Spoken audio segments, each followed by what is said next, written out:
जय श्री कृष्णा। आज भगवत गीता के अध्याय 16 का दूसरा श्लोक। मन, वाणी और शरीर से किसी प्रकार भी किसी को कष्ट ना देना, यथार्थ और प्रिय भाषण, अपना अपकार करने वाले पर भी क्रोध का ना होना, कर्मों में कर्तापन के अभिमान का त्याग, अंतःकरण की उपरति अर्थात चित्त की चंचलता का अभाव, किसी की भी निंदाधीन ना करना, सब भूत प्राणियों में हेतु रहित दया, इंद्रियों का विषयों के साथ संयोग होने पर भी उनमें आसक्ति का ना होना, कोमलता, लोक और शास्त्र से विरुद्ध आचरण में लज्जा और व्यर्थ चेष्टाओं का अभाव। ये पूरा श्लोक है। बहुत सारे पॉइंट आए हैं इसमें। कल हमने क्या पढ़ा था? कोमलता के बारे में पढ़ा था। आज है लोक और शास्त्र से विरुद्ध आचरण में लज्जा। लज्जा क्या होती है? शर्म। आपको शर्म कब आती है? कब शर्म आती है? जब हमसे कुछ गलत हो जाता है तब लज्जा आती है, शर्म आती है।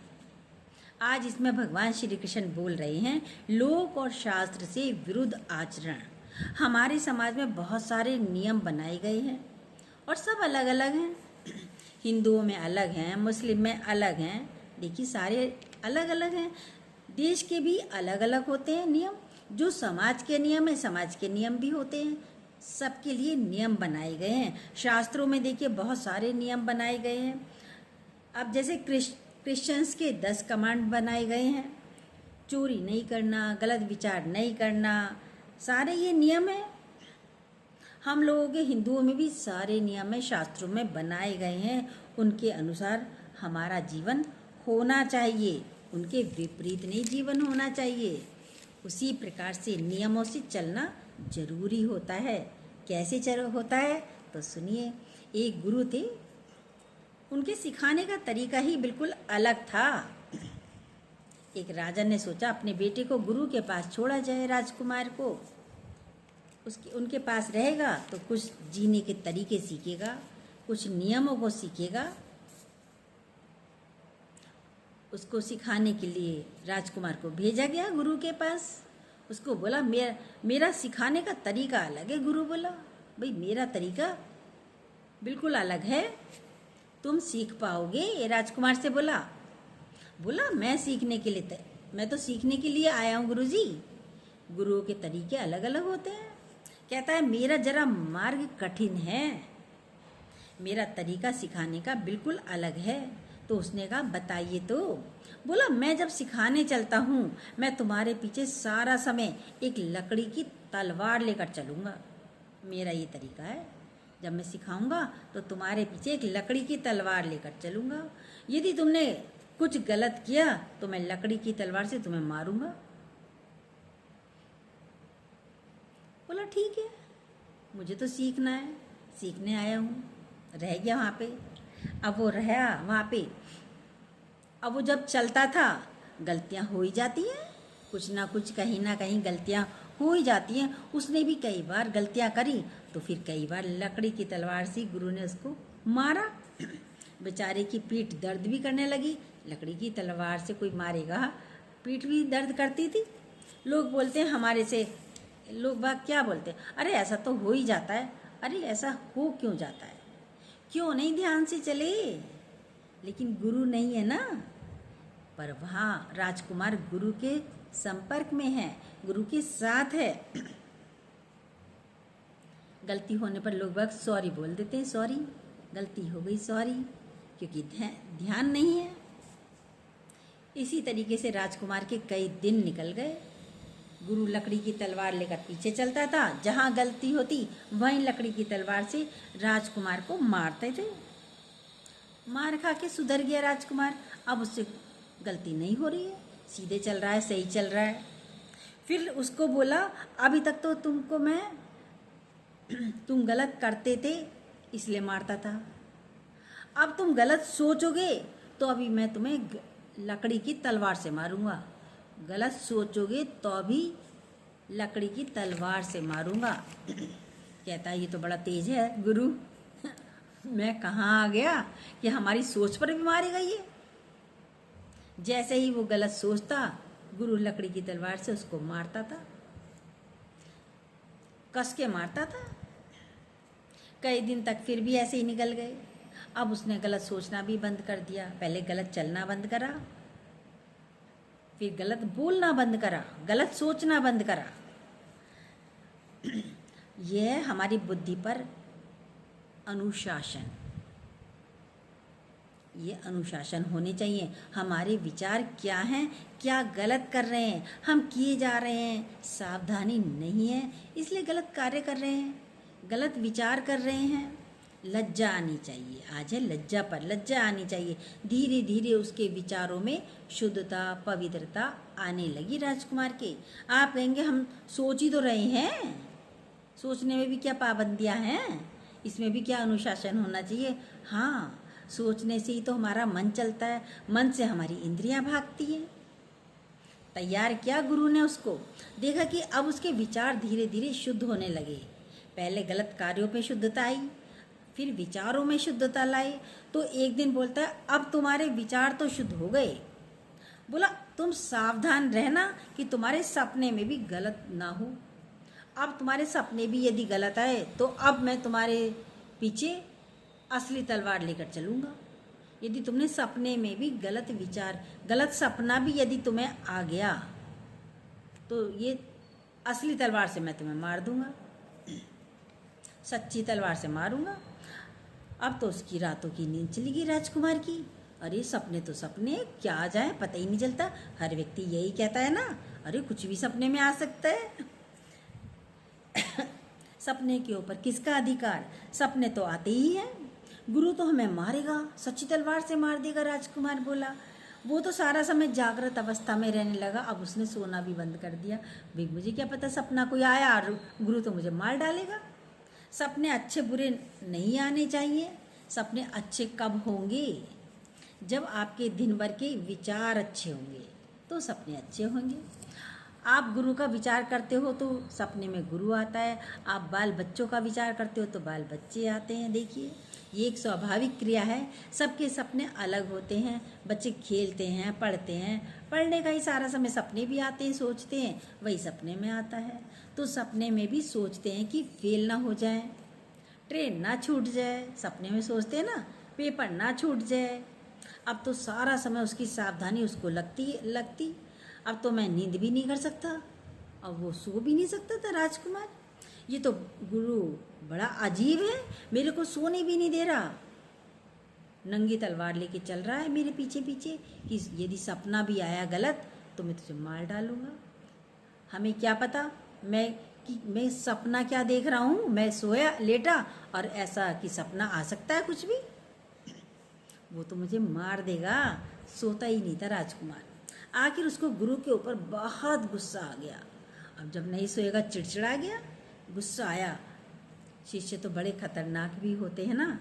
देखा ये तो मुझे सोने ही नहीं दे रहा, ये मुझे तलवार मारे इससे पहले मैं गुरु को ही मार देता हूँ। रात को गुरु सोए। अब जैसे सोए उसने सोचा जैसे ये सोएंगे मैं इनको जाके तलवार से मार दूंगा। तलवार लेकर उनके ऊपर प्रहार करने चला गया उनके कमरे में।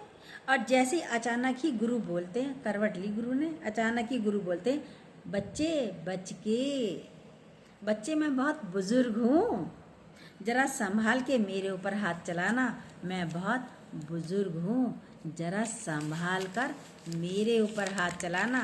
देखो तो गुरु सोया ही नहीं, तुम्हें तो जगा रहा है। गुरु तो सोया ही नहीं, ये थी जागृत अवस्था, जागृत था। बिना आहट के वो चुपचाप गया, बिना आहट के गया था राजकुमार, तो चुपचाप बिल्कुल। और इन्होंने मेरे मन की बात सुन ली, मन की बात भी सुन ली। सावधान, संभल के मुझे नहीं मारना, गुरु बोला। ये है अनुशासन, भीतर का भी अनुशासन। शर्म आएगी अगर गलत काम करेंगे तो, शर्म आती है गलत काम होता है तो। इसके लिए तैयारी चाहिए। शास्त्र के विरुद्ध हमारे भीतर अपने विचारों पर अनुशासन होना नहीं। शास्त्र के विरुद्ध हमारे भीतर अपने विचारों पर अनुशासन, कोई गलत कार्य हमसे हो तो हमें शर्म लज्जा आनी चाहिए। यदि शास्त्र के विरुद्ध हमसे कोई कार्य हो रहा है तो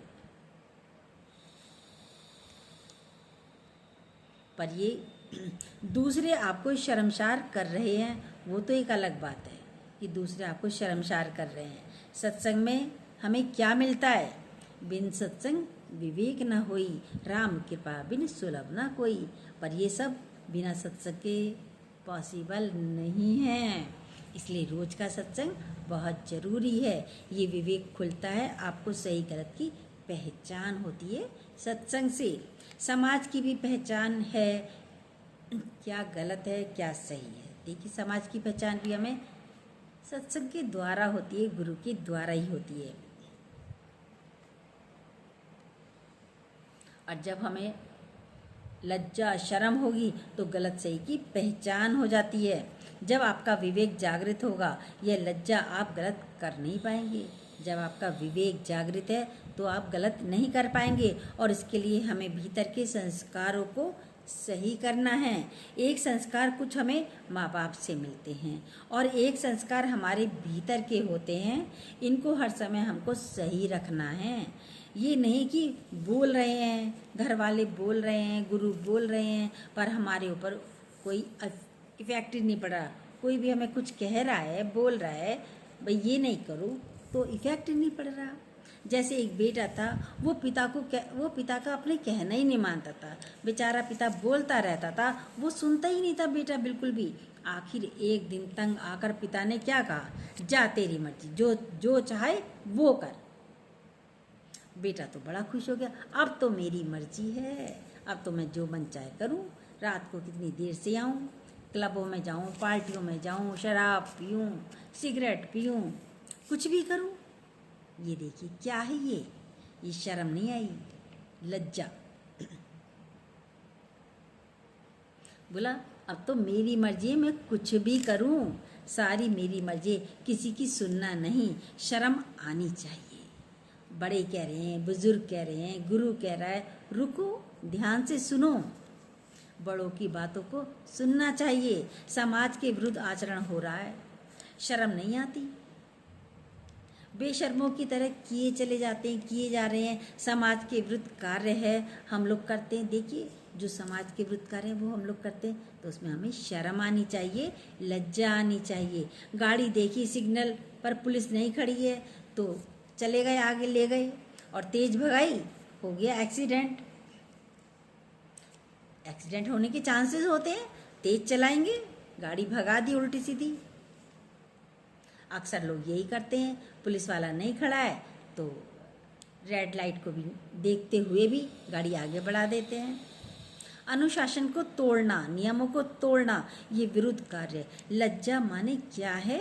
विवेक युक्त कार्य करना। लज्जा आनी चाहिए, विवेक युक्त कार्य करना चाहिए। जो भी कार्य करिए नाप तोल से करिए। विवेक का मतलब होता है सही सही है या नहीं है। अनुशासन, डिसिप्लिन अच्छा लगता है। स्कूल में अनुशासन होता है, क्लास में अनुशासन होता है, ऑफिस में अनुशासन होता है, डिसिप्लिन होता है, हर जगह होता है ना, तो अच्छा लगता है। बिजनेस में भी होता है, घर में भी होता है। सबके अपने अपने कानून होते हैं, उनके अनुसार नहीं करेंगे तो क्या होता है, बाहर से भी सज़ा मिलती है। और ये आपको भीतर जागृति होनी चाहिए। बाहर से तो सज़ा मिलती है पर भीतर वाला भी आपको छोड़ेगा नहीं। शास्त्रों के विरुद्ध हम कोई कार्य नहीं करेंगे, हमसे गलत नहीं हो। कोई हमें देखे या ना देखे, हम ट्रैफिक के रूल नहीं तोड़ेंगे।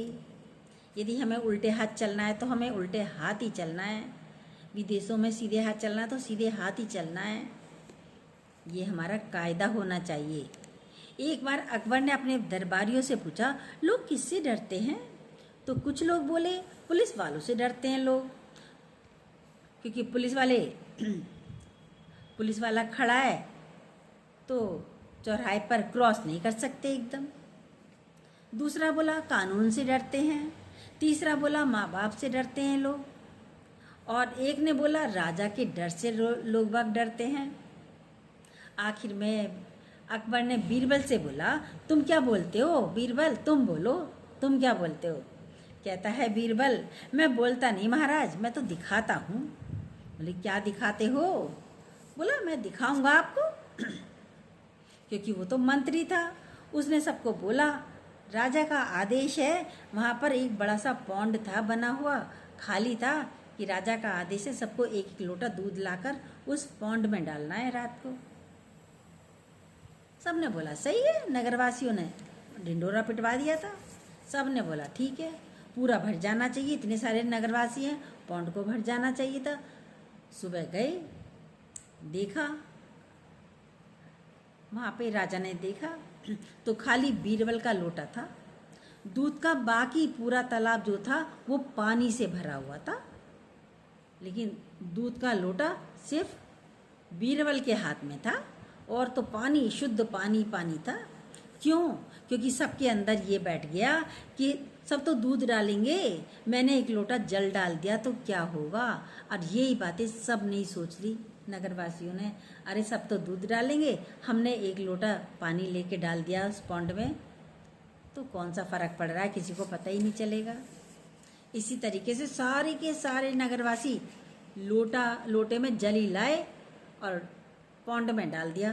पूरा पौंड भर गया, पूरा गया पौंड। सुबह बीरबल लेके गया, एक लोटा दूध ले गया बीरबल भी। सारे लोग तो पानी लेकर गए थे, वो पानी से भर गया पौंड। बीरबल से बोला तुमने क्यों नहीं डाला? बीरबल बोला मेरे भीतर वाला इजाजत नहीं देता महाराज, मेरे भीतर वाला इजाजत नहीं देता बेईमानी के लिए। दूध कहा है तो मैं दूध ही डालूंगा। तो ये होता है हमारे भीतर वाला एक अनुशासन। हम डरते हैं, पुलिस से डरते हैं, पुलिस के डर से क्रॉस नहीं करते हैं चौराहा। देखिए, माँ बाप से डर के कर रहे हैं, स्कूल में टीचर से डरते हैं, गुरु के डर से कर रहे हैं। लास्ट में आपका खुद का अनुशासन होना चाहिए, डर से नहीं, ये अंदर वाला अनुशासन होना चाहिए। हमें गलत करना ही नहीं। ये कहा है दूध का है तो दूध ही ला के डालना है। कोई देखे ना देखे, कोई ना देखे, ना समझे, ना समझ में आए, हम गलत नहीं करेंगे। लज्जा आनी चाहिए, ये है लज्जा, शर्म आनी चाहिए। हमारे अंदर शर्म है। आप क्या कर रहे हो, क्यों कर रहे हो, किस लिए कर रहे हो, क्या इफ़ेक्ट पड़ता है आपको पता है? नहीं, बस किए जा रहे हैं। गलत काम करते जाएंगे तो क्या होगा? सिर पर रखिए तलवार को तो गलत होगा नहीं, गुरु की तलवार को रखेंगे तो गलत होगा नहीं। पहले बचपन में इसलिए बच्चों को क्या किया जाता था, स्कूल में डाला जाता था, पहले बैठना सीखें। फिर अब मौनता, जहाँ शोर मचाया टीचर कहती थी उंगली रख दिया करती थी मुंह पर, चुप, कीप साइलेंट, मुंह पर उंगली रखनी सिखाई स्कूल में। अनुशासन होना चाहिए। नहीं बोलना है तो नहीं बोलेंगे, नहीं जाना है तो नहीं जाएंगे, टाइम पर जाना है तो टाइम पर ही जाएंगे। बचपन में अनुशासन में रखा जाता है। वह अब क्या होता है, ससुराल में जाकर गलती करती है बहू आई ससुराल में, गलती करेगी तो सास क्या कहेगी? तुम्हारे माता पिता ने तुम्हें यही सिखाया है, यही संस्कार दिए हैं क्या? तुमको अच्छे संस्कार नहीं मिले क्या? और दूसरा संस्कार भीतर का होता है। भीतर आपका अनुशासित रहना चाहिए, कोई ना देखे तब भी हमसे गलत ना हो, ये ध्यान रहना चाहिए। नहीं तो आपके अंदर वाला आपको माफ़ नहीं करेगा। ये है अनुशासित जीवन। हमसे कौन कौन से गलत कार्य हो रहे हैं, शर्म आनी चाहिए, पछतावा होना चाहिए। बुद्ध भगवान के ज़माने को यदि हम पढ़ते हैं, उनकी बुक्स वगैरह पढ़ते हैं, तो वैशाली की नगर वधू बोलते थे एक, वो बहुत ज़्यादा सुंदर थी, पैसे वाली थी, बहुत ही खूबसूरत थी। उस पर लोग अट्रैक्ट होते थे, सर्वगुण संपन्न थी, पर उसका सारा जीवन विषय भोगों में बीता और इसको भी वो नॉर्मल समझती थी। एक बार वहाँ से बुद्ध भगवान जा रहे थे तो सबने बोला बड़े तपस्वी हैं, बड़े ज्ञानी हैं, हमारे यहाँ से जा रहे हैं तो हम उनको देखने के लिए, हम उनके दर्शन करने जाएं, सबकी लालसा होती है। और जाकर के वो भी गई और जाकर के देखा वो तपस्वी साधारण, उनके चेहरे पर बड़ा ओज था बुद्ध भगवान के। वो वहाँ आज जब उसने सब कुछ देखा तो उनके साथ साथ ही चली गई, उनके आश्रम में ही पहुँच गई। और वहाँ जाकर उनके आश्रम में रुक गई। और जब वहाँ का जीवन देखा तो लगा मेरा जीवन कितना घटिया है, मेरा जीवन तो बिल्कुल घटिया है। इनका जीवन देखा, तेजोमय जीवन है इनका, ज्ञान में जीवन है, संयमित जीवन है। मैंने अपना जीवन कैसा बिताया, अपने ऊपर उसको लज्जा आने लगी, दुख होने लगा, शर्म आने लगी। मैंने अपने जीवन को कैसा गंदा बिताया है। धन है तो क्या, संसार है तो क्या, जमीन जायदाद है तो भी क्या, मैंने अपना जीवन कहाँ भोगों में बिताया है, व्यर्थ कर दिया, अपने जीवन को नष्ट कर दिया। वो तो ये सोचने लगी। उसकी आदत थी, उसने बुद्ध को भी अट्रैक्ट, उसकी तो आदत थी, उसने बुद्ध को भी अट्रैक्ट करना चाहा, कोशिश की। बुद्ध तो संयमित थे, उन्होंने तो नज़र उठाकर भी नहीं देखा उसको। उसने खाने पर बुद्ध भगवान को बुलाया कि आप हमारे यहाँ आइए खाने पर। बहुत लंबी कथाएं आती हैं। गए, बोला मैं इतनी सुंदर, मैंने अपना ऑफर दिया था आपको। बुद्ध भगवान क्या बोले पता है आपको? एक आम लिया, निकाल के रख दिया सामने, तो बोला थोड़े दिन में देखना इस आम को कैसा हो जाता है। तो आम का क्या हुआ? कुछ दिन बाद, 2 दिन बाद ही आम सड़ गया।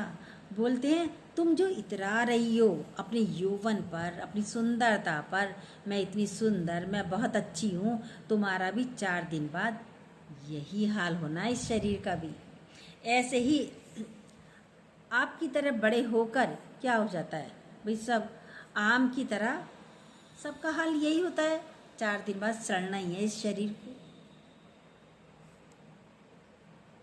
उसको तो ग्लानि हो गई, अपने ऊपर लज्जा आई, शर्म आई। कहते हैं इतनी ग्लानि हुई उसको कि इतनी शर्मसार हुई। कहते हैं उसने अपना सब धन, वैभव, जमीन जायदाद, रुपया, पैसा सब कुछ दे दिया उनके बुद्ध भगवान के आश्रम को ही। ये लज्जा एक बार आई, जीवन सुधर गया उसका, जीवन सुधर गया। कुछ हमसे गलत होता है तो लज्जा आनी चाहिए। शास्त्रों में लिखा है विकार रहित जीवन है हमारा। देखिए, काम, क्रोध, लोभ, मोह, अहंकार से रहित है। नहीं है तो करिए। झूठ नहीं बोलना चाहिए, बोले चले जा रहे हैं। नहीं करना है पर कर रहे हैं। भ्रष्टाचार नहीं करना चाहिए पर हम कर रहे हैं। शर्म आएगी तभी तो हम अपने आप को सुधारेंगे। ये आत्म सुधार होना चाहिए, तभी जीवन में निखार आता है। ये दैवीय गुण हैं। लोभ और शास्त्र से विरुद्ध आचरण। समाज में जो कुछ हो रहा है उसके विरुद्ध नहीं करें। समाज में जो कुछ भी हो रहा है उसके विरुद्ध नहीं करें। हमारा जीवन में हम औरों को भी सुविधा दें, हम अपने जीवन से औरों को भी सुविधा दें और अपने में भी अपना भी ध्यान रखें, तभी आनंदमय जीवन होता है। फालतू में व्यक्ति नियम तोड़ता है। मनुष्य छोटी छोटी बातों में नियमों को तोड़ देता है। हर चीज़ नियम से होती है तो बहुत अच्छी होती है। हमारे बड़े बोलते हैं समय से उठो, समय से खाओ, समय से नहाओ, समय से पूजा करो, समय से वॉकिंग करो। प्रकृति भी आपको तभी जवाब देगी। भैया आप ज़्यादा खाएंगे तो प्रकृति आपको जवाब देगी। कहते हैं नहीं होता है, नहीं उठा जाता हमसे तो सुबह। अरे उठोगे तभी तो पता चलेगा। कुछ दिन तो नियम करो, कुछ दिन करते करते रोज की दिनचर्या बन जाता है। टाइम से खाइए, इतने बजे तक खा लेना है, इतने बजे सोना है, इतने बजे उठना है। नियम बनाइए। ये प्रकृति पूरी क्या है, हमसे जुड़ी हुई है। पूरी प्रकृति भी हमसे जुड़ी हुई है, हमारे विचारों से जुड़ी हुई है। आप जो करना चाहोगे वो कर सकते हो। हर नियम तोड़ सकते हैं तो नियम अनुसार चल भी तो सकते हैं। सामर्थ्य है आप में, भी तोड़ना आता है तो नियम के अनुसार चलना भी तो आना चाहिए। हम क्यों गलत करें, क्यों अनुशासन को तोड़ें? जो चाहेंगे प्रकृति आपका साथ देगी, ऐसा नहीं कि नहीं देगी। एक डॉक्टर थे, फिर वो प्रोफेसर हो गए। कहते हैं जो स्टूडेंट आते हैं, अभी डॉक्टर बने नहीं थे स्टूडेंट, जिसको न्यूरोसर्जन बनना था उसने अभी पढ़ाई की नहीं, फर्स्ट ईयर था, उसमें उसमें लिख दिया डॉक्टर, न्यूरो एमडी। लिख दिया फॉरेन जाना था, फॉरेन भी जाना था तो रिटर्न लिख दिया, भाई अमेरिका रिटर्न। जिसको जो जो बनना था वो अपनी क्लासरूम, अपने रूम के आगे उन्होंने डिग्रियां लगा दी बोर्ड पर, छोटे छोटे बोर्ड बनाकर डिग्रियां लगा दी थी। और जबकि घूमते फिरते थे, मस्ती करते थे खूब, स्टूडेंट्स थे, सब करते हैं। पर जो जो बनना चाहते थे, कहते हैं बड़े आश्चर्य की बात है, ये लोग पढ़ते भी ज़्यादा नहीं थे, पढ़ते तो थे पर ज़्यादा नहीं पढ़ते थे, मस्ती भी करते थे, पर जो जो उन्होंने लिखा था वो बन गए। ये क्या है? विचार के साथ प्रकृति भी आपका साथ देती है। वास्तव में हम जो करना चाहते हैं आपका साथ देगी प्रकृति भी। आप तो सारा समय क्या बोलते हो? फेल ना हो जाऊं, गिर ना जाऊं, नंबर कम ना आ जाए। जो हम बोलते हैं, हम अपने आप को क्या विचार दे रहे हैं, देखिए फिर फेल ही हो जाते हैं। छोटा पद ना मिल जाए, छोटा ही पद मिलेगा, बड़ा मिलता ही नहीं, क्योंकि जो विचार आप स्वयं को दे रहे हो वो प्रकृति आपको दे रही है। जीवन को हम अपने अनुसार मोड़ सकते हैं, पर दिशा कौन सी देनी है ये ध्यान देना है। ये बोला लोक और शास्त्र के अनुसार अच्छा हो, गलत दिशा में इसको मत मोड़िए, अच्छी दिशा दीजिए, जिससे आपको भी, आपकी भी बदनामी ना हो और घर वालों की भी बदनामी ना हो। आपको भी, वरना फिर क्या होगा, बदनामी होगी तो आपको भी शर्म आएगी और घर वालों को भी आपके कारण शर्म आएगी, बदनामी होगी। इसलिए समझदारी से चलना चाहिए। अब देखिए आप क्या करते हैं। लज्जा, बहुत अच्छी बातें आई हैं। गलत कर्म करते हैं तो लज्जा आनी चाहिए, शर्म आनी चाहिए। कितना अच्छा बोला। विरुद्ध आचरण में लज्जा। हमसे कोई ऐसा कार्य नहीं हो जो समाज में या शास्त्रों में लिखा हो और हम उसके विपरीत कर रहे हों। भाई लिखा हो ऐसा नहीं करना चाहिए, शास्त्रों में लिखा, पर हम वही कर रहे हों। और जब विपरीत करें तो लज्जा आनी चाहिए, खुद को शर्म आनी चाहिए कि मैं ये गलत कर रहा हूँ या कर रही हूँ। ये है जैसे एक अनुशासन होता है। हम लोग स्कूल में अगर देर से गए, अनुशासन है तो क्या होता था, गेट के बाहर, गेट बाहर बंद हो गया, गेट ही बंद हो गया, अब बाहर ही रहना पड़ेगा। नहीं तो क्लास के बाहर, देर से जाएंगे तो क्लास के बाहर खड़े हो जाओ, टीचर कह दिया करती थी। टाइम पर आओ, टाइम पर जाओ। सड़क के अनुशासन भी होते हैं, सड़क के भी अनुशासन होते हैं। कैसे चलना है, उल्टे हाथ चलना है तो उल्टे हाथ ही चलना है। और यदि नहीं चलोगे तो आपको लोग मूर्ख समझेंगे। मालूम है कि लेफ्ट को चलें, आप गाड़ी लेकर चलिए, आप सब आपको ही बोलेंगे कितना मूर्ख है, कौन दूसरी दिशा में चल रहा है, ये पागल है क्या, इसको समझ में नहीं आ रहा। नियम है, ये समाज में बनाए गए हैं। ये क्या होता है, अनुशासन के लिए बने हैं। चोरी करना क्या है, गलत है। और यदि वस्तु आप उठा लेंगे तो ये तो गलत हो जाएगा, आपको शर्म आनी चाहिए। क्यों उठाया, ठेले से मूंगफली उठाई खा ली, शर्म आनी चाहिए, आपने पैसे भी नहीं दिए और खा ली, गलत है। रास्ते में कोई चीज़ पड़ी है, जब आपकी नहीं है तो आप मत उठाइए। क्यों उठाएं, हमारी तो है ही नहीं उठानी चाहिए। कुछ भी समाज के विरुद्ध कार्य करें तो क्या हो, लज्जा आनी चाहिए। जो नहीं करना चाहिए वो हम कर रहे हैं, ये भीतर का अनुशासन होना चाहिए। ये नहीं कि टीचर खड़ी है तो हम अनुशासन कर रहे हैं, गुरु खड़ा है तो हम अनुशासन में हैं, मौन में हैं, शांति में नहीं।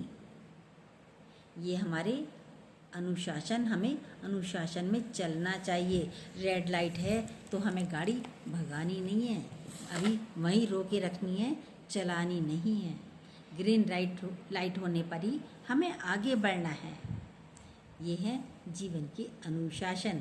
और यदि तोड़ते हो तो लज्जा आनी चाहिए, शर्म आनी चाहिए। आज का पॉइंट ही था लज्जा, शर्म, उसके विपरीत हमें नहीं चलना है। जय श्री कृष्णा। जो न्यू हो प्लीज़ सब्सक्राइब कीजिएगा, बेल को दोबारा प्रेस जरूर कीजिएगा, अपने लाइक कमेंट ज़रूर दीजिएगा।